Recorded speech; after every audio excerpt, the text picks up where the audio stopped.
안녕하십니까. 저는 마흔을 바라보는 나이가 된 한 가정의 기둥이자 한없이 존경스러운 우리 어머니의 아들입니다. 돈이라는 게 참 있으면 있을수록 마음이 풍족해지고 안정감이 생기는 것이죠. 없으면 없는 대로, 있으면 있는 대로 살기가 어렵고 욕심이 무한대로 생기기 마련이란 말입니다. 저는 돈이 참 무서운 것이라는 걸 일찌감치 깨닫고 일정 부분 이상으로 욕심내지 않으려 노력하며 살았습니다. 돈이 풍족해지거나 모자라게 되면 사람이 순식간에 변한다는 것을 어렸을 때부터 우리 가족의 모습을 보고 알게 되었죠. 저는 30대 초반에 지금 아내를 만나게 되어 결혼까지 순식간에 꼴이 나였습니다. 우리 아내는 부모님이 계시지 않았고 꽤 이른 나이에 혼자가 되어 스스로를 보살피며 컸다고 했습니다.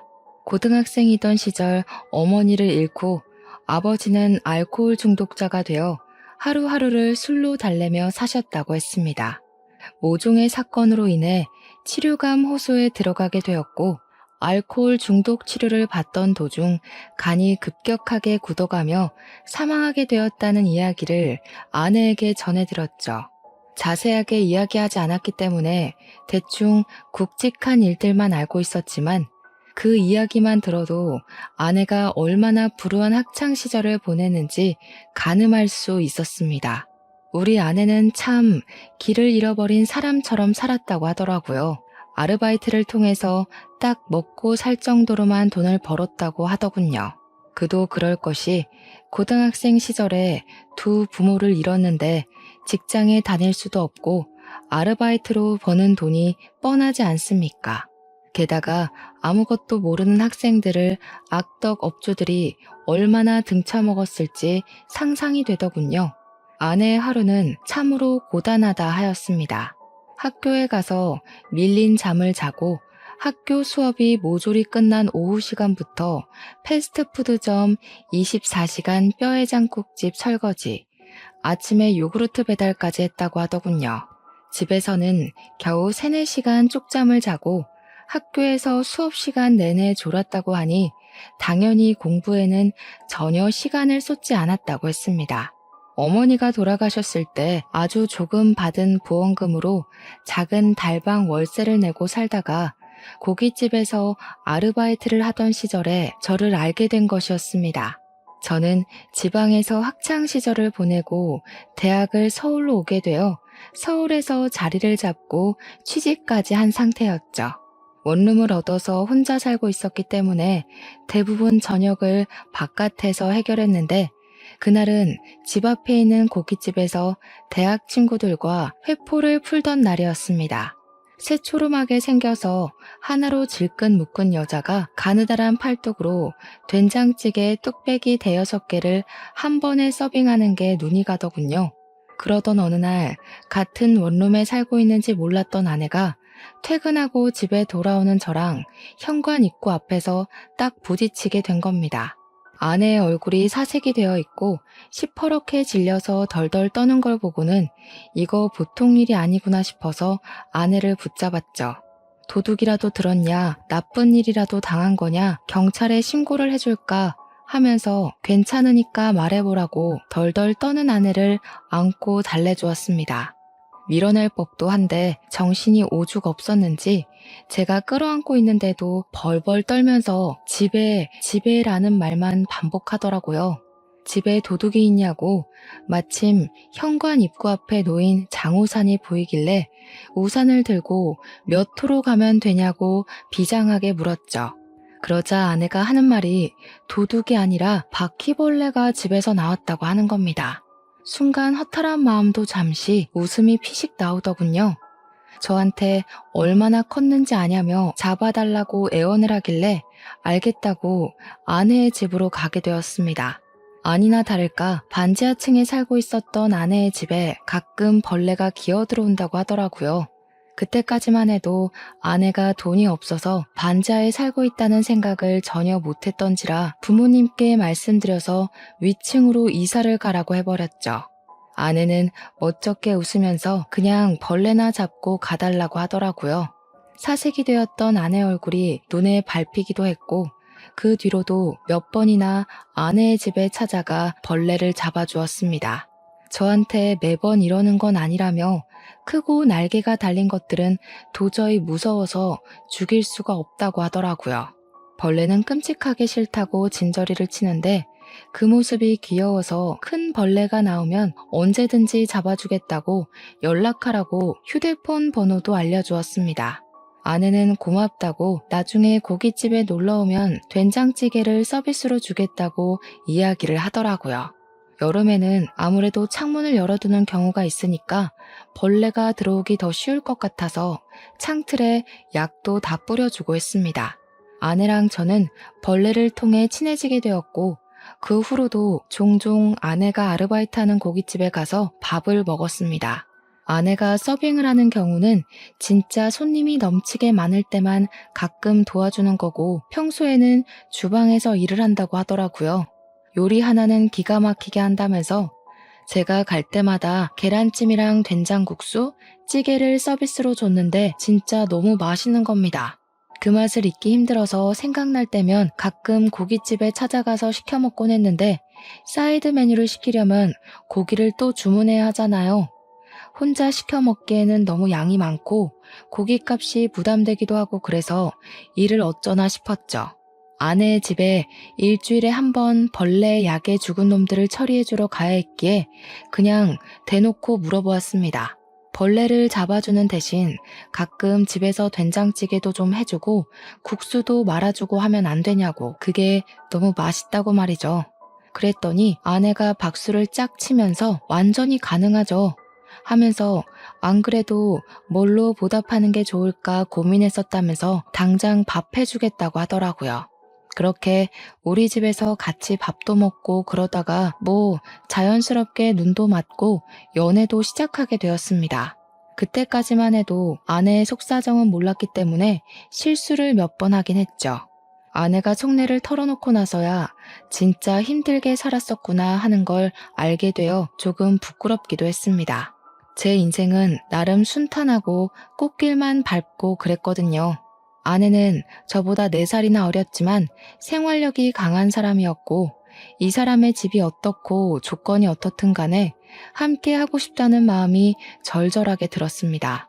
아내와 만난 지 몇 개월 지나지 않아 저는 아내에게 청혼을 했고 결혼을 하기로 약속했습니다. 아내는 자신만의 가정을 꼭 꾸리고 싶었다면서 저에게 청혼해줘서 고맙다는 말을 했습니다. 저와 아내는 사이좋게 손을 잡고 우리 고향집을 찾아가게 되었습니다. 우리 고향집은 그 지역 토박이었던 부모님께서 땅을 사서 바닥을 고르고 손수 벽돌을 올려 지으신 집이었습니다. 우리 아버지께서 어린 시절부터 고생하시면서 자수성가하신 분이셨는데 당시 고향 땅값이 그리 비싼 편은 아니었습니다. 개발이 되지 않은 낙후된 지역이기도 했고 평야만 만개한 그런 동네였거든요. 아버지는 토박이셨기에 그곳에서 평생 살기로 마음을 먹으셨고 돈이 생길 때마다 한 푼 두 푼 모아 고향 땅을 사들이고 있었습니다. 나중에 자식들, 손주들 모두 한 동네에 모여 살기를 꿈꾸시며 모은 땅이셨죠. 그런데 그 지역이 신도시로 지정이 되면서 개발이 되고 땅값이 어마어마하게 오르기 시작한 겁니다. 대기업 공장부터 시작해서 평야뿐인 땅에 신식 쇼핑몰에 호텔에 각종 편의시설까지 없는 게 없는 동네가 되어버린 거죠. 당연히 그 일대 땅을 가지고 있던 아버지는 떼부자가 되었고 고향에 상가 건물을 2채나 올리게 되었습니다. 이제 결혼해서 손주들만 떡하니 안겨주면 된다고 말씀하시던 아버지께 제가 만나는 아가씨를 데리고 가겠다고 하니 아주 난리가 난 거죠. 저희 어머니는 상다리 부러지게 음식도 직접 하시고 아버지는 터미널까지 외제차를 직접 끌고 나오셨고요. 그 차로 말할 것 같으면 평소에는 애지중지하셔가지고 배터리 방전만 되지 않게 시동만 살포시 거는 그런 차였거든요. 그런 외제차를 타고 집 앞에 딱 도착했는데 우리 집이 진짜 낡았거든요. 아버지께서 손수 지은 집이라 그런지 손볼 곳도 많은 집이었고 정말 노후된 벽돌집이었어요. 우리 아내는 아버지께서 땅을 팔아 부를 축적하셨다는 걸 전혀 몰랐으니까 저한테 슬쩍 물어보더라고요. 혹시 우리 집이 카푸어 집은 아니냐고요. 그래서 그게 무슨 소린가 했더니 차는 누가 봐도 관리가 잘 된 번쩍번쩍한 슈퍼카인데 집이 너무 후져서 그런 것이었죠. 빚내서 차만 좋은 걸 끌고 다니는 건 아닌가 슬쩍 걱정이 됐대요. 아버지께서 그 이야기를 얼핏 들으시고는 절대 아니라고 이 집이 자기가 지은 집이라 허물지 못해서 그런 거라고 껄껄 웃으셨습니다. 우리 어머니께서는 이때다 싶으셨는지 안 그래도 자기도 아파트로 이사가고 싶다고 말 얹으시고요. 부모님은 아내의 이야기를 전부 들으신 이후에 참 마음으로 겉으로도 예뻐해 주셨습니다. 고등학생 때 부모님을 모두 잃고 혼자 살아오느라 얼마나 힘들었겠냐고요. 우리 아들은 초중고를 다 이 동네에서 부족함 없이 살아왔기에 그런 마음을 잘 모를 거라고 손을 잡고 토닥여 주셨죠. 우리 아버지께서 없는 살림에 한 푼 두 푼 모아서 자수성가하신 분이라고 했지 않습니까? 그래서 그런지 치열하게 살아야만 했던 우리 아내가 마음에 걸리셨었나 봐요. 저보다 더 친자식처럼 아껴주시기 시작했어요. 결혼도 아직 안 했는데 용돈부터 막 찔러주시고 인사드린 이후에는 아내 생각나서 샀다면서 옷 같은 것도 사다 주시고 말이죠. 우리 아내 역시 부모님에게서 받지 못한 사랑을 우리 부모님께 전부 받는 것 같다면서 너무나도 행복해했고 축복 속에 결혼식을 올렸습니다. 결혼 이후에도 서울에서 쭉 생활을 하다가 우리 마음에 걸리는 것이 하나 생겼습니다. 바로 임신이 되지 않는다는 것이었죠. 아내랑 저랑 병원에도 가봤지만 몸에 문제는 전혀 없는데 자연 임신이 잘 되지 않는 것이었습니다. 시험관을 해야 할까 고민도 했는데 아내가 천천히 기다려보면 안 되겠냐고 하더라고요. 시험관 시술이 엄청 아프고 고생이라는 걸 들었던지라 선뜻 시술을 하자고 말도 못하겠더군요. 어머니께서는 애가 왜 안 들어설까 하고 걱정도 하시고 은근히 손주 보고 싶다고 보채기도 하셨지만 그때마다 아버지께서 어머니를 말리셨습니다. 어련히 아이들도 계획이 있고 노력하고 있지 않겠냐고 스트레스 주면 더 나쁘다고 하시면서 말이죠. 그렇게 서울과 고향집을 왔다 갔다 하면서 지내던 도중에 제가 다니던 회사가 외국계 회사로 인수가 되면서 제 자리가 위태위태해졌습니다. 한순간에 경영진이 물갈이 되면서 구조 조정이 시작되었고 희망 퇴직자를 조사하기 시작했습니다. 저는 고민을 하다가 윗선에서 그동안의 실적이 부족했던 것을 걸고 넘어지길래 권고사직이구나 싶어서 희망 퇴직을 신청하게 되었습니다. 갑자기 백수가 되어버리고 나서 저와 아내는 앞으로의 생활을 어떻게 해야 할지 몰라 무기력해졌습니다. 그 소식을 들은 아버지께서는 저에게 고향에 내려와 본인이 관리하던 건물 관리를 해보는 게 어떻겠냐고 권유를 하셨습니다. 서울 물가를 감당하는 것도 힘들긴 했고 아내도 부모님 곁에서 살아보는 게 어떻겠냐고 하더라고요. 저는 결국 그 권유를 받아들이기로 했고 바로 짐을 싸서 고향으로 내려가게 되었습니다. 아버지께서 애지중지하시며 관리하던 건물을 제가 이어받게 되었습니다. 그렇게 서서히 서울을 떠나 신도시 생활에 적응해 가던 어느 날 믿고 싶지 않은 일이 벌어졌습니다. 바로 저희 아버지께서 갑자기 쓰러지시게 된 거죠. 뇌경색으로 쓰러지신 아버지는 눈조차도 제대로 뜨지 못하고 사람도 전혀 알아보지 못하시고 내내 누워만 있게 되었습니다. 아버지께서 쓰러지셨다는 소식에 하이에나 같은 먼 친척들이란 사람들은 병원으로 찾아와서 아버지께서 일궈낸 불을 나눠 갖기 원하셨습니다. 우리 어머니를 보채서 콩고물을 조금이라도 나눠 먹길 바라셨죠. 가족끼리 서로 돕고 살아야 하는 것 아니냐. 건물도 있고 땅도 있다던데 조금만 나눠달라고 소란을 일으키는데 정말 정신이 없더라고요.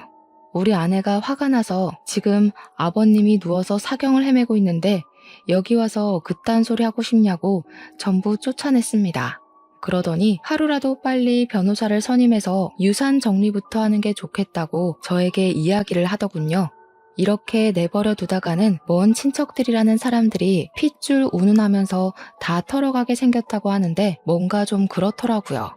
저는 아버지가 쓰러지셨다는 슬픔에 젖어서 아무것도 하지 못하고 넋을 놓고 있는데 아내가 너무 이성적으로 대처를 해서 놀랐다고나 할까요? 사람을 전혀 알아보지 못하셨던 아버지는 간간히 의식이 돌아오시기도 했습니다. 그 타이밍을 노리고 있다가 아버지가 운전하실 때마다 유산 상속에 관한 이야기를 나누었고 상속에 관한 마무리를 지을 수 있었습니다. 어머니께서는 정말 독하다면서 아버지께서 돌아가신 것도 아닌데 이렇게까지 해야 하는 거냐고 핀잔을 주시고 너무하다 말씀하셨습니다. 저도 아버지의 정신이 온전할 때 추억을 더 나누지 못함이 죄스러워 고개를 숙이고 있는데 우리 아내가 어머니께 한 소리를 딱 하더군요. 이러다가 친척들이 자기 지분 타령하면서 들고 일어나면 어쩌려고 이렇게 안일하게 대처할 수 있냐고 법적으로 테두리를 둘러야 할 것 아니냐고 하더군요. 강경한 말투로 딱 잘라서 어머님, 이게 다 우리 좋자고 하는 일이잖아요 하는데 어머니께서도 조금 놀라시더라고요. 그리고 아버지가 쓰러지신 지 6개월이 지나 결국 병환이 깊어져 긴 영면에 잠기셨습니다.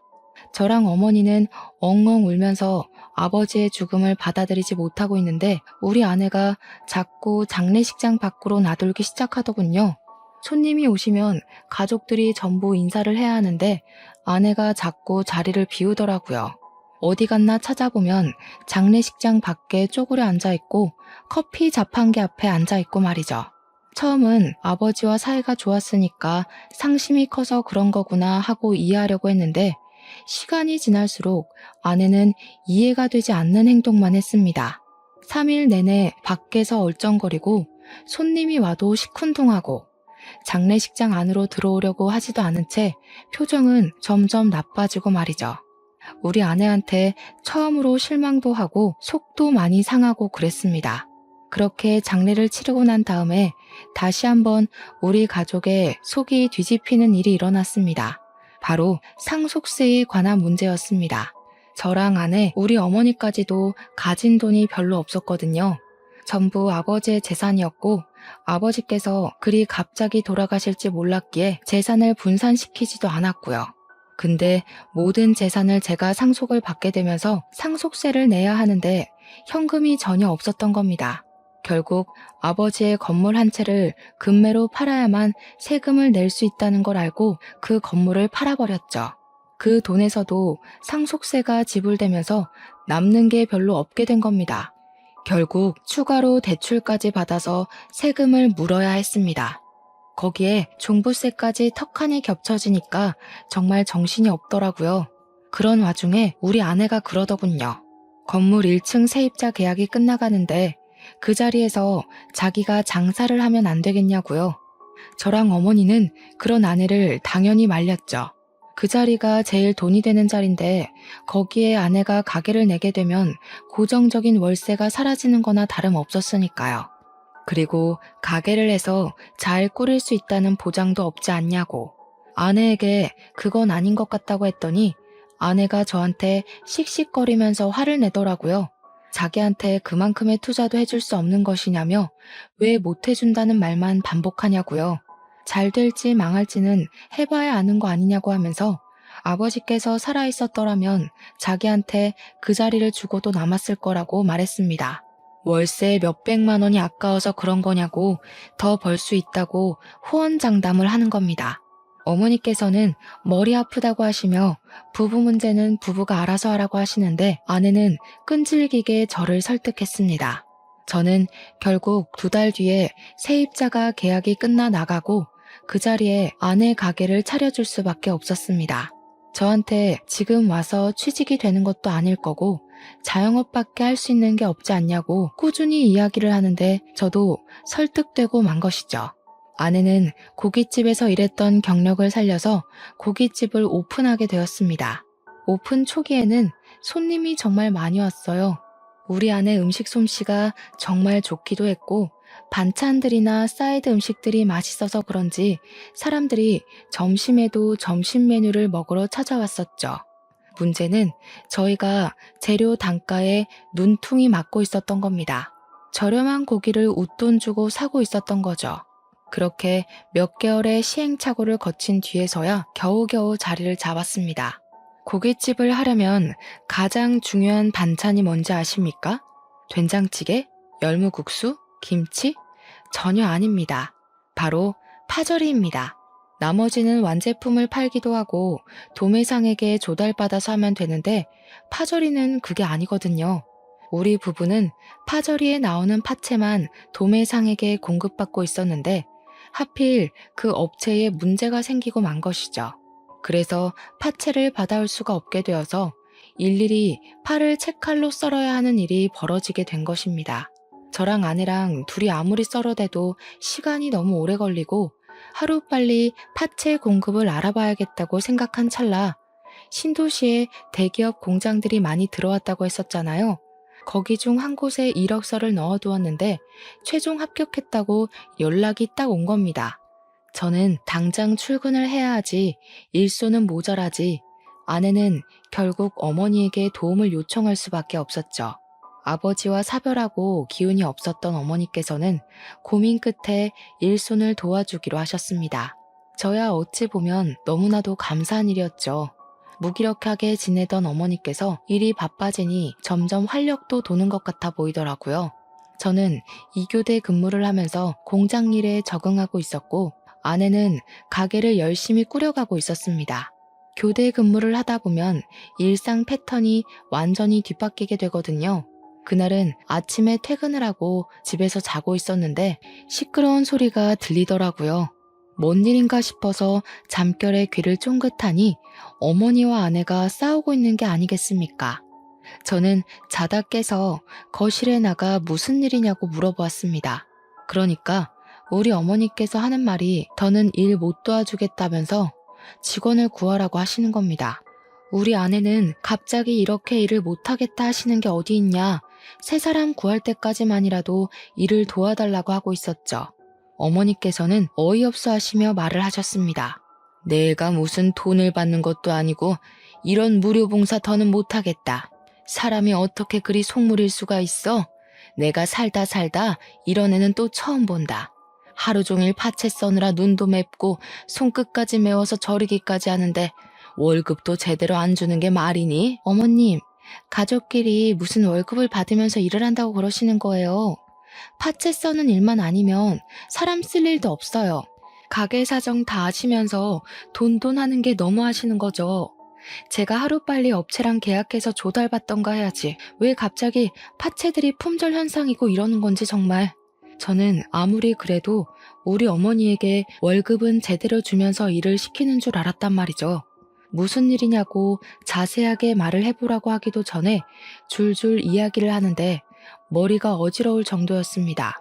제가 가만히 있자 어머니께서도 씩씩거리면서 그게 다가 아니잖아 하면서 말을 이어나가시더군요.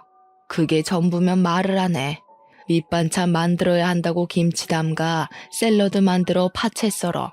서빙까지 하는데 월급을 안 줬잖니. 일손 모자란다고 옆집 아줌마까지 끌어들여 놓고는 일당으로 3만 원 덜렁 주는 게 맞다고 생각하니 정말? 내가 옆집 아줌마 얼굴 보는 게 부끄러워서 고개를 못 들고 다녀. 제가 놀라서 아내에게 진짜냐고 물어보니 아내가 저를 표독스러운 얼굴로 바라보면서 말하더라고요. 그럼 어떡해? 가게 유지하는 비용이 한두 푼인 줄 알아? 우리도 먹고 살려면 인건비를 아껴야 한단 말이야. 그리고 5시간 설렁설렁 일하고 일당 3만 원 받으면 괜찮은 거 아닌가요? 아내의 계산법이 참으로 이상하다는 생각이 들었습니다. 최저시급이라는 게 존재하는 시대에 5시간에 3만 원이면 말이 안 되는 금액인 거죠.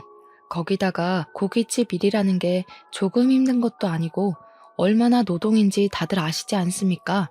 저처럼 남자가 일하는 것도 힘에 부치는 일인데 아내에게 돈 가지고 짜게 구는 건 너무하다고 이야기를 했습니다. 그러니까 아내가 억울해하면서 집안을 위해 하는 일인데 자기한테만 뭐라고 한다면서 너무한 것 아니냐고 항변을 하더라고요. 저는 꿋꿋하게 살얼음판인 집안 분위기를 견뎌내며 출근을 했고, 어머니께서는 다툼 이후에 고깃집으로 출근하는 것을 그만두셨습니다. 아내는 몇 번이나 어머니께 일을 좀 도와달라고 요청을 하다가 결국 안 되겠는지 새 직원을 구해서 쓰기 시작하더라고요. 하지만 월급도 짜고 할 일은 많고 하니 아르바이트생들이 며칠 견디지 못해 일을 그만두고 떨어져 나가기 시작했습니다. 자연스럽게 일손이 부족하니 식사가 점점 밀리게 되고 가게의 평판은 떨어지고 손님들이 찾지 않는 고깃집이 되고 말았습니다. 재고는 남아돌기 시작하는데 고기라는 게 유통기한이 긴 재료도 아니잖아요. 그러다 보니 빚만 점점 늘어나기 시작했습니다. 매출이 줄어드니까 당연히 우리 아내가 떠안아야 할 것들이 생기기 시작한 것이죠. 어느 날은 또 아내랑 어머니께서 다투고 있길래 무슨 일인지 물어보았습니다. 이야기를 들어보니까 어머니께서 한 달에 2번 주말에 하시는 봉사가 있으셨거든요. 무료 급식소에서 급식을 나눠주는 봉사였는데 아버지의 뜻이 있었던 봉사였고 어머니께서도 무척이나 뿌듯해하시며 쭉 이어오셨어요.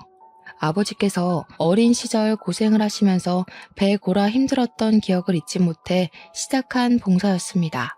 아내 가게에 고기가 남기도 하고 썩어가는 재료들이 있으니까 상하기 전에 그 재료들을 가지고 급식 봉사를 하겠다고 하셨나 봐요. 아내는 좋은 마음으로 내어드리기는커녕 그냥은 못 드리니까 돈을 내고 가져가라고 했다는 겁니다. 어차피 시간이 지나면 아무것도 하지 못하고 그냥 쓰레기가 될 재료니까 싸게 달라고 했더니 아내가 정가에 가져가라고 했대요. 글쎄 도매가도 아니고 가게에서 파는 정가의 유통기한에 가까워오는 고기를 가져가라고 하니 얼마나 기가 막힙니까? 순수한 마음으로 봉사를 하러 다니시는 어머니한테 장사를 하려고 드니 어머니께서 열이 잔뜩 받으신 거죠.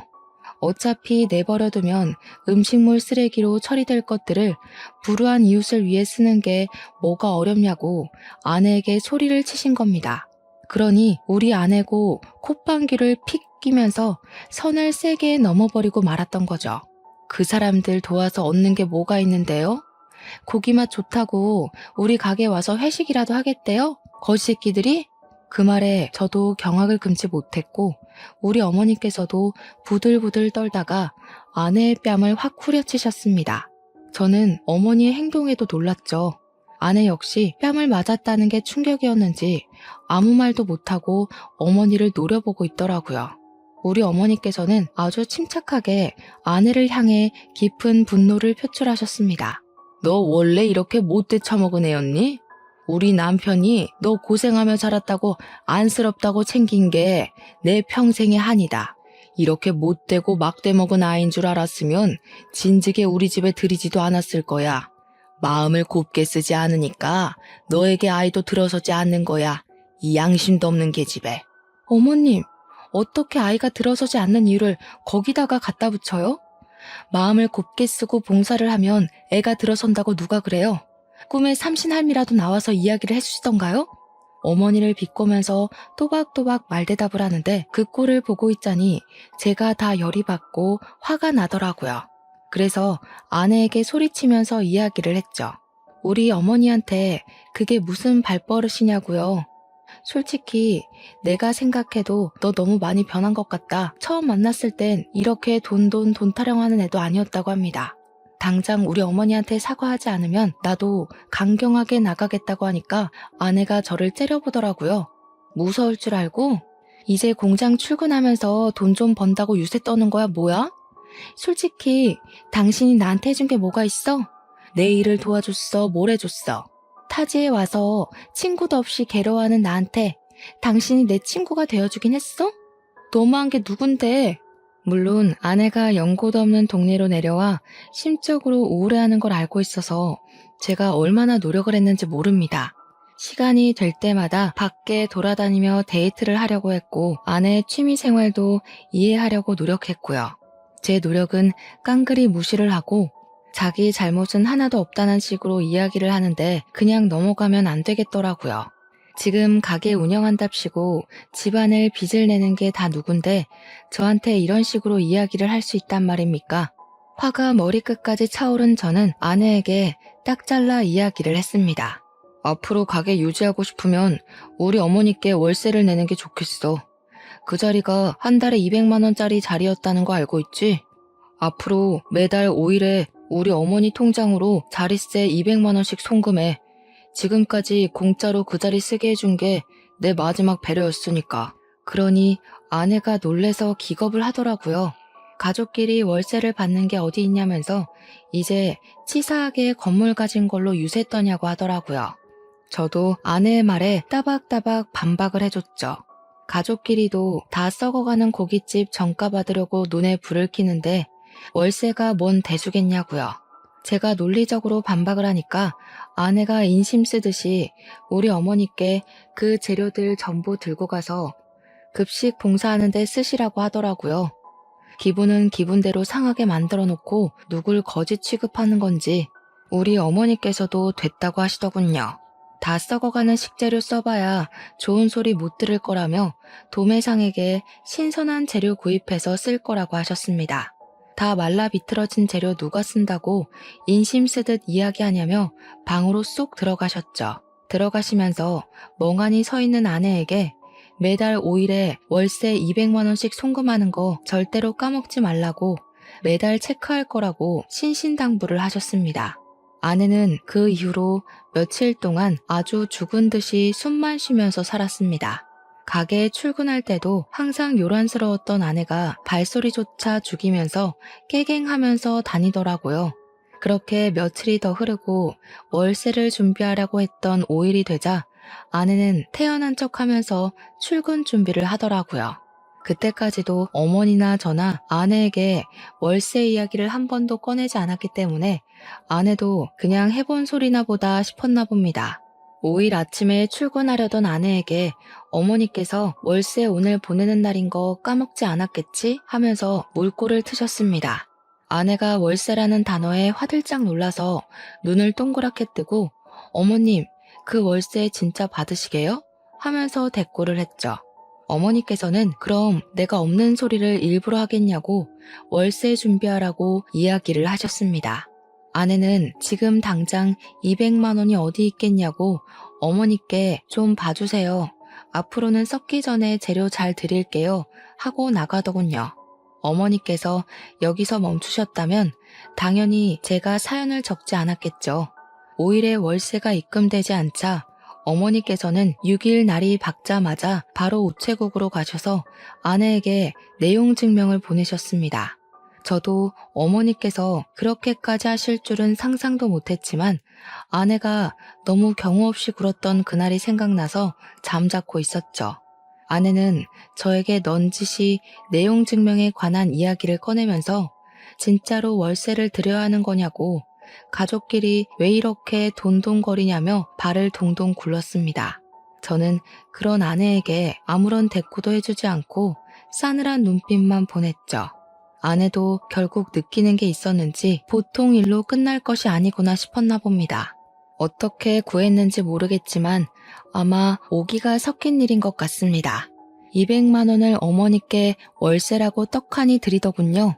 일부러 저와 어머니 보라는 듯이 빳빳한 현금으로 인출해서 200만 원을 드리는 게 아니겠습니까?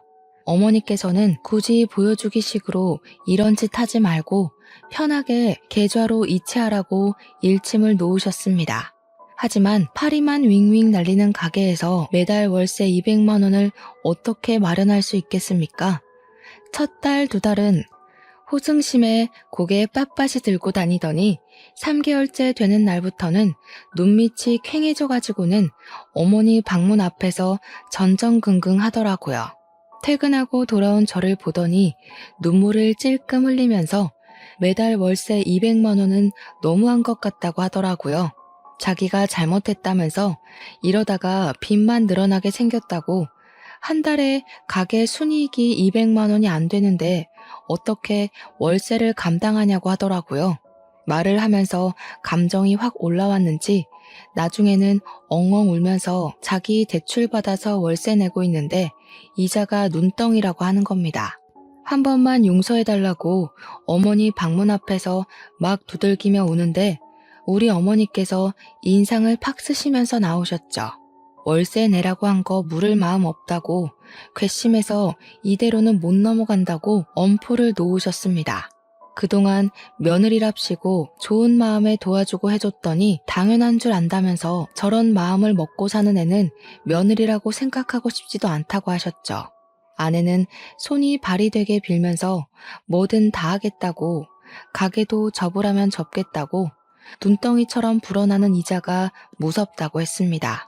시키는 대로 다 할 테니까 빚만 좀 갚게 도와달라고 하는데 솔직히 저도 제 아내인지라 마음이 편치 않더라고요.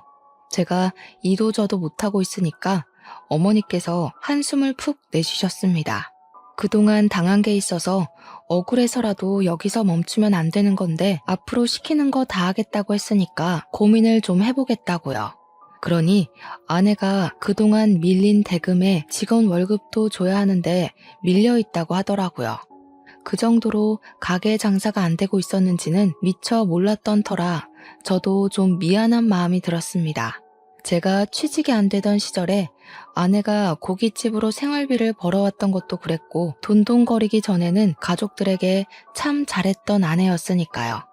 어머니께서는 가게를 정리하라고 하셨고 아내는 아무 말도 하지 않고 고개를 끄덕였습니다. 그리고 가게를 정리한 다음 주말에 급식 봉사를 같이 나가자고 하셨습니다. 그러면 여태 가게에 들어간 돈 정리를 해주겠다고 다음 달에 당장 갚아야 할 돈이랑 밀린 대금들을 처리할 수 있게 해주겠다고 하셨죠. 아내에게 별다른 선택지가 있겠습니까? 그냥 알겠다고만 했죠. 한 달 만에 가게 문을 닫아버리고 아내도 결심을 한 건지 정말로 어머니를 따라서 격주로 봉사를 다니기 시작했습니다.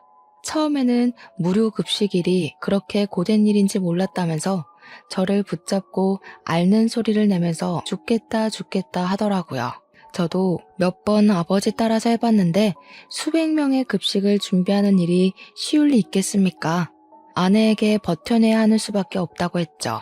처음에는 죽겠다고 하던 아내가 점점 요령이 생기고 재미가 붙었나 보더라고요. 봉사하면서 뿌듯한 마음이 든다면서 격주로 가던 봉사를 기다리고 있더군요. 우리 아내 음식 솜씨가 좋아서 그런지 주변 칭찬도 자자하고 메뉴 정하는 것부터 자기가 만든 음식을 먹고 행복해하는 사람들을 볼 때마다 반성이 되더라고 하더이다. 그러면서 저에게 어머니와 오해를 풀고 싶다고 이야기를 나누자고 먼저 요청을 하더라고요. 그때까지만 해도 우리 어머니께서는 아내에게 있던 불편한 감정이 남아있던 상황이었습니다. 아버지의 장례식장에서의 일도 그렇고 돈에 환장했던 아내에게 실망을 깊게 한 탓이었죠. 자리를 마련하긴 했지만 쉽게 입을 열지 못하던 아내는 소주 한 잔을 입에 털어놓고 본인의 이야기를 하기 시작했습니다. 저와 어머니는 이내 경악을 하고 말았습니다. 아내는 어릴 때 알코올 중독자인 장인 밑에서 갖은 피해를 받으면서 자랐다고 하더군요. 장모는 이혼도 못하고 어린 아내만 데리고 야밤에 도망을 쳐 서울 구석진 곳에 자리를 잡고 살았다 했습니다. 그러던 도중 장모가 암에 걸리게 되면서 치료도 제대로 받지 못한 채 돌아가시게 되었는데 그 사실을 어떻게 알았는지 장인어른이 장모의 장례식장에 찾아와 행패를 부렸다고 했죠.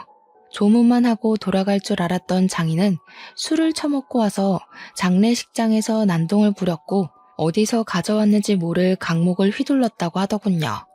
영정사진을 던지고 국화며 화환이며 전부 망가뜨리고 장례식장에 몇 없는 손님들이 말리고 직원들이 와서 장인어른을 끌어내는데 우리 아내의 뺨을 때리면서 배응망덕하게 도망이나 친년이라 했다는군요. 앞으로 자기 술값 벌어오라고 하면서 난리를 치다가 출동한 경찰에게 끌려 나갔답니다. 사회 부적응자로 판정이 나면서 치료감 호소에 들어가게 되었는데 결국에는 술 때문에 찾아온 간질환으로 생을 마감하셨다고요. 그래서 장례식장에만 가면 트라우마처럼 그날의 생각이 나고 호흡곤란이 와서 너무 힘들다고 하더군요. 우리 아버지 장례식장에서도 그 때문에 자리를 지키지 못했다고, 싫어서 그런 것도 배은망덕해서 그런 것도 아니라고 했습니다. 장례식장에 가서 흰 국화 다발들만 봐도 숨이 가빠온다고 하는 겁니다. 울면서 그 이야기를 하는데 우리 어머니께서 아무 소리도 못 하시더라고요. 저는 아내의 손을 꼭 잡아줬어요. 그뿐만 아니라 돈에 정신 나가 있는 모습도 너무 실망이었다고 말을 하는 어머니에게 아내는 서툰 변명을 이어갔습니다.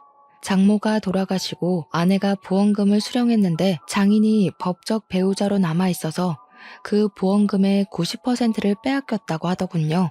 항상 공포의 대상이던 장인이 그 돈을 들고 가서는 치료를 받으면서도 술을 찾고 노름에 빠졌다고, 심지어 장모의 보험금을 가져가고 장인도 간이 나빠져서 돌아가셨잖아요. 근데 자식인 자신한테 재산이 상속되지 않았다고 했어요. 알고 보니 장인에게는 내연녀가 있었고 그 둘 사이에 자식도 있었다는 겁니다. 내연녀랑 낳은 아이에게로 모든 상속인이 설정되어 있었고 나중에서야 그 사실을 알고 호적을 떼어보니 모르는 애가 동생으로 들어와 있었다고 하더군요. 그렇게 아내는 빈털터리가 되었던 겁니다. 그러면서 아내는 돈을 뺏기지 말아야겠다 하며 살았는데 먼 친척이라는 놈들이 나타나서 아버지 재산을 욕심내니까 힘없이 돈을 빼앗겼던 과거의 자신과 겹쳐 보였다고 하더군요. 어머니께서는 아내의 이야기를 듣고 욕을 내뱉으셨습니다. 아내는 자기가 상처가 있어서 그랬던 거라고, 잘못했다고 용서해달라고 울었어요.